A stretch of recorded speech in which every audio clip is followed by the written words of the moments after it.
শিলিগুড়ি পৌঁছে দুজনে মিলে 1 কাপ করে চা, জল, বিস্কুট খেয়ে অতঃপর আমরা রওনা দিলাম আমাদের গন্তব্যের উদ্দেশ্যে। আমাদের গাড়িটি এক জায়গায় ওয়েট করছে। আমরা আপাতত সেখানে যাচ্ছি। এই যে আমরা গাড়িতে উঠেও পড়েছি। দুজন পাহাড়ি ভাই আমাদের জন্য অপেক্ষা করছিল। তারা আমাদের পিকআপ করে আমাদের এখন ওপরের দিকে নিয়ে যাচ্ছে, যেখানে আমরা হোমস্টেটি বুক করেছি। দুপাশে পাইনের ঘন জঙ্গল, তার মাঝখান দিয়ে আমরা চলেছি ওপরের দিকে। পাহাড়ি রাস্তা। শুনেছি এই জঙ্গলে নাকি লেপার্ড বেরোয়। যদিও এই জঙ্গলের রাস্তায় হাঁটার অভিজ্ঞতা আমার আগেও আছে।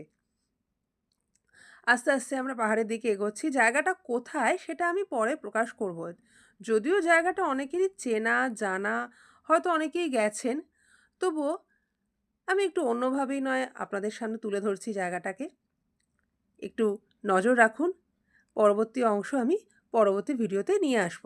Thank you.